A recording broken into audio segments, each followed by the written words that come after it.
रामकृष्ण हरी.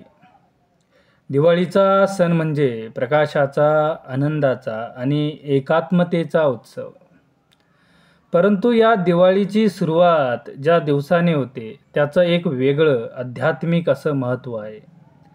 तो दिवस म्हणजे वसुबारस, ज्याला आपण गोवत्स द्वादशी असंही म्हणतो. दिवाळीच्या सुरुवातीला येणारा हा वसुबारस सण अश्विन महिन्यातल्या वद्य द्वादशी या दिवशी साजरा केला जातो. अर्थात काय, वसुबारस म्हणजेच गोवत्स द्वादशी. हा दिवस दिवाळीला जोडून येतो म्हणून त्याचा समावेश दिवाळीत केला जातो. देशातील बहुतांश ठिकाणी वसुबारसेपासून दिवाळीला सुरुवात होते असे मानले जाते. समुद्रमंथनातून 5 कामधेनू उत्पन्न झाल्या होत्या.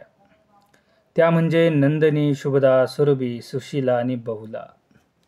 यातील जी नंदा आहे, या नंदा नावाच्या धेनूला उद्देशून हा सण साजरा केला जातो अशी मान्यता आहे. त्यामुळे हा सण नंदिनी व्रत या नावानेही ओळखला जातो. वसुबारस या शब्दातील वसु म्हणजे धन, द्रव्य किंवा संपत्ती, आणि त्यासाठी असलेली बारस म्हणजे द्वादशी. म्हणून या दिवसाला गोवत्स द्वादशी असेही म्हणतात. या दिवशी संध्याकाळी गायीची पाडसासह अर्थात वासरासहित पूजा करण्याची परंपरा आहे. अनेक जन्माच्या कामना पूर्ण व्हाव्यात याकरिता वासरासहित गायीची पूजा या दिवशी केली जाते. आणि त्याचबरोबर घरात लक्ष्मीचे आगमन व्हावे या हेतूनेही या दिवशी सवत्स धेनूची पूजा करण्याची पद्धत आहे. या दिवशी महिला आपल्या संततीच्या सुखासाठी आणि दीर्घायुष्यासाठी उपवास करतात.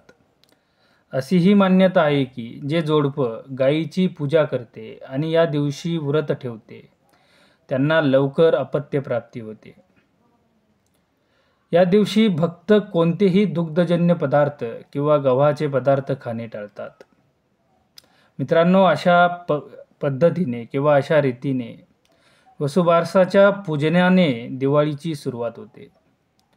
आपली भारतीय संस्कृती ही कृषीप्रधान संस्कृती आहे आणि त्यामुळे गाय किंवा गायीचं जे काही कुटुंब आहे ते आपल्यावर जे उपकार करते त्या उपकाराची कृतज्ञता व्यक्त करण्यासाठी आपण वसुबारस हा सण साजरा करत असतो.